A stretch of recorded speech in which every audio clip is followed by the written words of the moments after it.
Hey, yo, what is up? So I recently read Grant Cardone's book, which is called 10x, and in it explains that if you want to have a massive amount of success, you can't do what average people do. You have to operate at 10x. You have to do loads of work. You have to be a fucking hustler. You can't know what day of the week it can be. So I wouldn't mind becoming just someone who talks to their mind online, have a bit of an impact relevantly online. So, because I do believe I have things to offer and some value, which is not inherent to me. If I have any value at all, it would come from the things that I do on a daily basis. So I've decided I'm going to make a single video every single day for about 7 minutes. It's one of my habits, and then I'll upload it to YouTube, hopefully, or maybe another platform.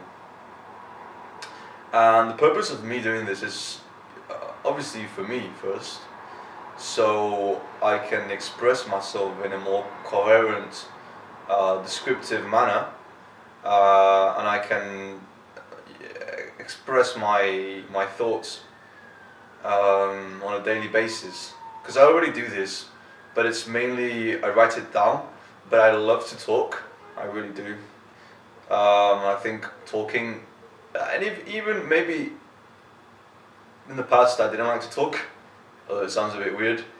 I think talking and being able to express ideas properly is a very useful skill, and in fact I am part of the Benin Society at my university and a couple of societies which infer these skills.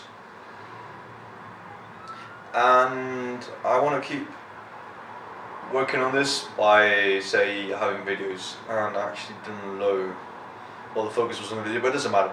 So anyway, have a timer, 7 minutes. I'm just going to talk whatever happened in my day, whatever's on my mind, whatever I think's going on, and yeah, let's see how it works. Might be couple shit, I might have interviews, might be good, that's what I'm saying. That would be really cool if I had interviews. And then, say in 10 years' time, I can look back in time and be like, oh, that's what I thought, that's what I looked like, things like that sort. So I'm actually really into politics right now, which is weird because I've never actually, I was when I was smaller, teenager and stuff, but it was mainly what my parents thought, and then I just thought it was complete bullshit. I know you should stay away from it. I still kind of believe this because there's not a lot you can change unless you want to become politically active, and really, really, really, really, really go into that direction. But if it's just day-to-day manner, I don't even think you should look at that shit, man. I mean, you should know what's going on, obviously, but yeah, for me, in my opinion, the media tells a very convoluted story of what's really going on in the world.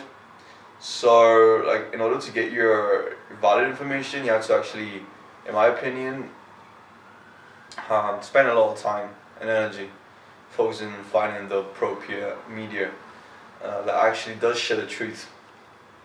Because everyone has an agenda. I mean, I worked I didn't work, but one of my best friends he works doing SEO among other things online. He's a self-entrepreneur. He works in the United States, in LA. And to sell products, one of the ways SEO guys do it is they pay people in China, or he did it with Philippines with Fiverr, that page, and they write online news, and because in this news they'll mention the product or some of the gadget which he wants to advertise or something like that. It'll be linked, and so therefore in the Google search engine optimization it'll be easier to actually access the page he's trying to make people access and therefore buy things from that page. So it's all even in a very low position, and then in a higher, more mainstream way of media, it's kind of the same thing, just they represent all the people's agendas, all the proxies. Ergo, yeah, I don't know. But I've recently been looking at the shit, because I'm a bit worried of certain events that have been occurring in Europe, and I think there's a big problem with civilization right now. I mean, every single phase and generation has had its extravaganzas and its peculiarities and quasi-morons and what's the word I'm trying to look for? Yeah, that word that means little characteristics that pertain to a single person. I can't remember. Anyway, every single generation has a certain identity which it has to, certain problems it has to avail. And truth of the matter is, I think our generation has become really soft, has become, it doesn't really have a purpose, and we're easily triggered. We don't actually know what's going on. We don't take the time. I don't know. I mean, I think all generations have had to deal with worse. Like in the Second World War, man, I would have hated to be born then and have to toward the Nazis or be on the other side or whatever. But yeah. So I don't like what's going on in the world right now, in terms of politics. I don't know how you can just, you have free speech if you want to just say your mind on what I'm doing right now, which I probably won't be talking about politics as a side note, like very, very, very spatially I'll be talking about politics, but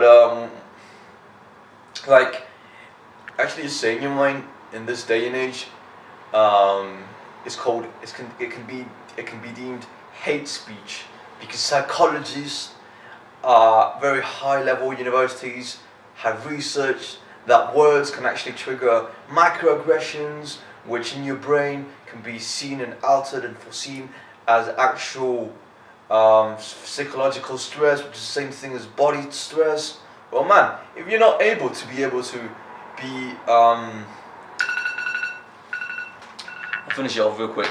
If you're not able to face different ideas, how are you going to be able to grow? Like, even if it hurts, when your mom told you Santa Claus didn't exist, for example, and maybe it hurt you for a bit, but then you were like, oh man, now I know the truth, you know?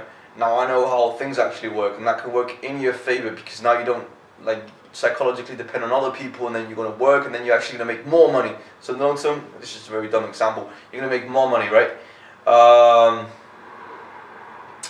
But yeah, so that's going to be it, so peace.